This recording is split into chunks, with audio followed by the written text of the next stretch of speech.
यह एक सच्ची घटना पर आधारित डरावनी कहानी है जो भारत के एक छोटे से गांव में घटी मानी जाती है। भूत आधी रात की दस्तक। उत्तर प्रदेश के एक गांव में रमेश नाम का एक आदमी रहता था। उसका घर गांव के किनारे पर था, जहां से आगे सिर्फ खेत और एक पुराना सुनसान रास्ता जाता था। लोग कहते थे कि उस रास्ते पर रात में कोई नहीं जाता, क्योंकि वहां कुछ अजीब होता है। एक रात लगभग 12:30 बजे रमेश गहरी नींद में था। तभी अचानक ठक ठक ठक दरवाजे पर किसी ने दस्तक दी। रमेश की आंख खुल गई। उसने सोचा, इतनी रात को कौन हो सकता है। वो धीरे धीरे उठा और दरवाजे के पास गया।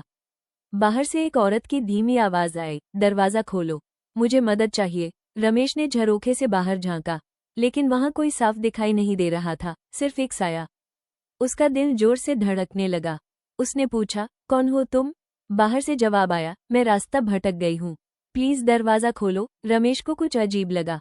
उसे अपनी दादी की एक बात याद आई, अगर रात में कोई अनजान आवाज मदद मांगे तो पहले उसके पैर देखना। रमेश ने धीरे से नीचे झुककर दरवाजे के नीचे से देखने की कोशिश की, और जो उसने देखा, उसका खून जम गया। वो पैर उल्टे थे। फेयरफुल रमेश तुरंत पीछे हट गया।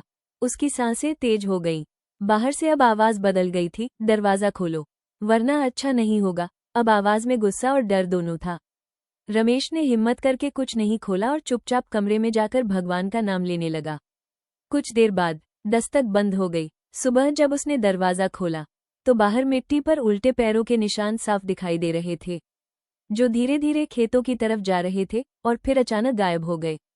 उस दिन के बाद रमेश ने कभी भी रात में दरवाजा नहीं खोला, और गांव के लोग आज भी कहते हैं, आधी रात की वो दस्तक अभी भी सुनाई देती है।